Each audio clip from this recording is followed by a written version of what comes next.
Your cat isn't cold. Your cat is waiting. Every night, you speak to them in human, and you speak to them in dog. The big hug, the surprise pickup, the hand that lands straight on top of the skull. And every night, your cat politely puts up with a language they never learned. And the question I field most has nothing to do with litter boxes or shedding. It's this: does my cat actually love me? The evidence says yes. In 2019, a team at Oregon State ran the classic infant attachment test on pet cats. 2 and 3 came out securely attached to their person, the same bracket a toddler lands in with a parent. So tonight, 6 things. Not one of them costs a cent. Each takes under a minute. And the 6th one, you can read off your own bed. Let's start with the one you already do and feel slightly ridiculous about. The moment you spot your cat, your voice climbs half an octave and turns soft and silly. Nothing you'd ever let a colleague hear. Don't apologize for it. That register is doing real work. Test it tonight. Speak in your flat, ordinary adult voice, and you'll barely get an ear twitch. Lift into the warm one and the head comes around.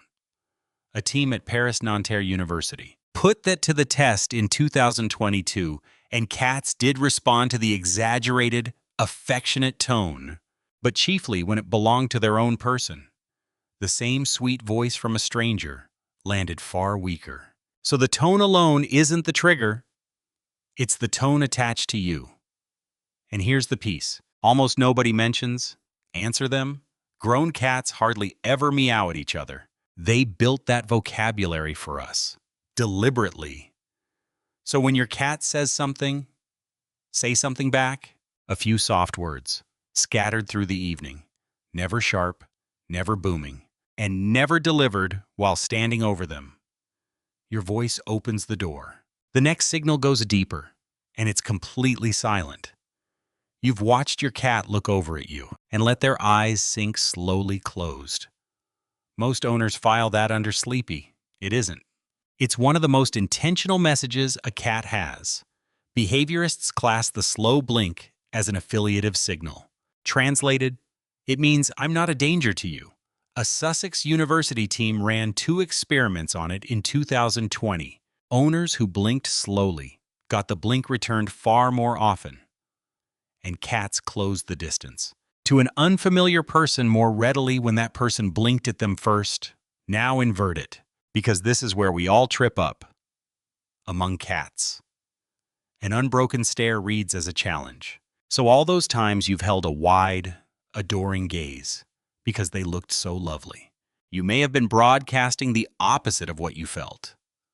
The technique: meet their eye. Let your face go slack. Drop the lids slowly. Pause. Lift. 3 seconds. Morning and night.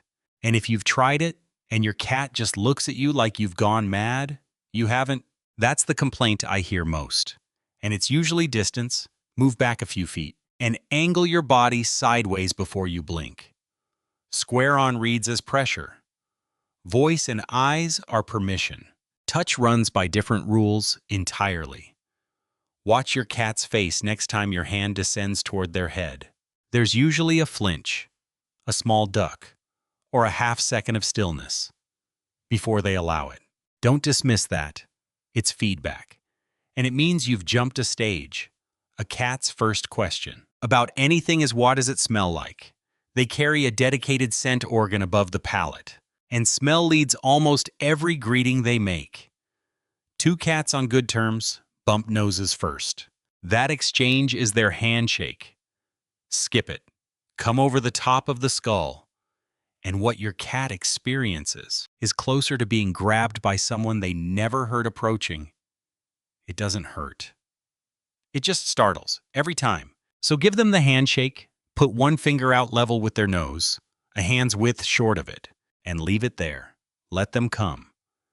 The moment they've sniffed it and rub a cheek along your fingertip, you're cleared to touch. 2 seconds, every time, one rule. They close the gap, not you. Never push a finger toward their face. And if the ears go flat or the head draws back, stop and come back later. So that's how you ask.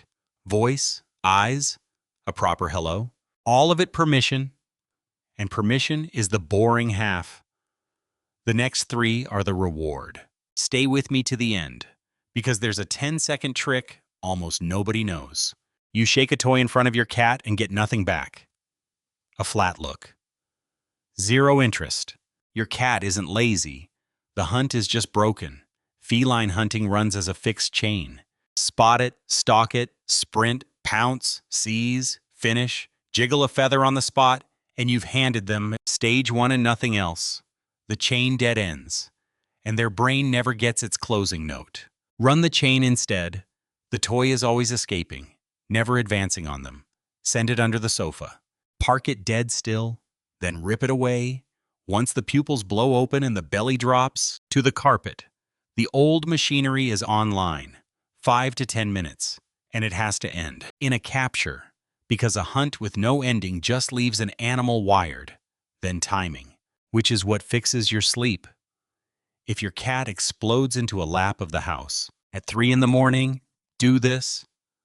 Run the hunt late, let them win, and put food down straight after. Hunt, eat, wash, sleep. That's the sequence they're built around, and in order. The small hour sprinting tends to stop by itself. 2 hard rules. Hands are never the toy, or fingers become fair game forever, and wands and strings live in a drawer between sessions. Because swallowed string does genuine damage. You've earned the right to touch now. And 1 patch of fur outranks all the rest. Go for the stomach, and you'll frequently end up with a footful of claws. Work the strip between and just behind the ears, and you get something else entirely. Eyes shut. Muscles unlock. The purr drops a gear. There's a reason. When 2 properly bonded cats groom one another, nearly all of it happens on the head and neck. They concentrate there because it's the single patch their own tongue can't reach. It's the only fur on the animal that requires an ally. Touching it isn't petting your cat. It's addressing them in their own grammar. Fingertips only. Small, light, repetitive passes across that strip and down toward the neck. No pressure, no scrubbing. What you're copying is the pull of a tongue, not a massage. Leave the belly and the tail base out of it, and take 1 correction most owners get backwards. A tail flicking during a stroke isn't automatically a stop sign. If they're flicking and still pressing into your hand, they're enjoying it. Skin twitching along the spine, or ears rotating back, is the genuine warning, and that's the moment to lift your hand before affection turns into teeth. 5 habits in, and not one of them has answered the question you actually came here with. Where do I stand with this animal? The 6th one answers it, and you don't have to do anything to find out. You just have to look at your bed tonight. A sleeping cat is the least defended that animal will ever be out in the world. They'll only drop their guard beside another cat they genuinely rate. So the place your cat picks on your bed isn't a preference, it's a score. And it's the most honest thing they will ever tell you. Read it from the foot of the bed upward. At the very edge, or the far corner, your cat is choosing your room but keeping an exit. That's comfort, not surrender. Against your legs, they've closed the distance and made you part of the furniture, in the best possible way. Tucked behind your knees, they're using your body as a wall. Now the top of the bed, on your chest, against your shoulder, or curled around your head on the pillow. Understand what that means.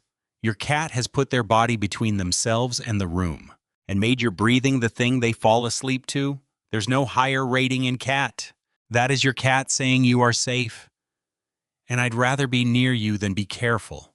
So here's your habit. Don't call them up. Don't lift them into place. Get into bed. Settle. Go quiet. And let them choose. Then watch where they land, week after week. That gap shrinks on its own. The foot of the bed becomes your legs, and your legs eventually become your chest. And it counts precisely because you didn't ask for it. But read the scale in the other direction too, because this part matters more than any of it. If your cat has always slept up there and abruptly stops, that isn't them going off you, a cat who withdraws. who starts choosing high or hidden places, who pulls away from contact they used to seek out. That cat is very often telling you something aches. Put that together with a change in appetite, and you book an appointment. That shift is a symptom, not a mood. So there's your 6. The silly voice that identifies you. 3 seconds of closed eyes. A finger held out before contact. A hunt that ends in a capture. Fingertips at the base of the skull. And a bed they get to choose their own place on. One last piece of advice. The same one I give across the consulting table. Don't attempt all 6 tonight. Come at your cat with baby talk, blinking, fingers and a feather on a stick all at once. You'll unnerve the very animal you meant to calm. Take 1, 2 at the outside. Run it quietly for a fortnight. Trust here is a savings account, not a switch. One last thing, and it takes 10 seconds. Tonight, when you head for the bedroom, say the same short phrase every time. Bedtime. That's it. Cats are extraordinary clock keepers, and owners will tell you their cat now comes to fetch them at lights out. You're not training a trick. You're giving your cat one more reliable thing in a day they don't control. And if you've had some of this wrong for years, put the guilt down. Nothing here was neglect. You were simply fluent in a language your cat never spoke, waiting for somebody to hand you theirs. If this changed how you see your cat, tap like and subscribe. Then tell me in the comments where yours sleeps on your bed. So tonight, catch their eye, give them 3 slow seconds, and let them choose their spot. Look after them.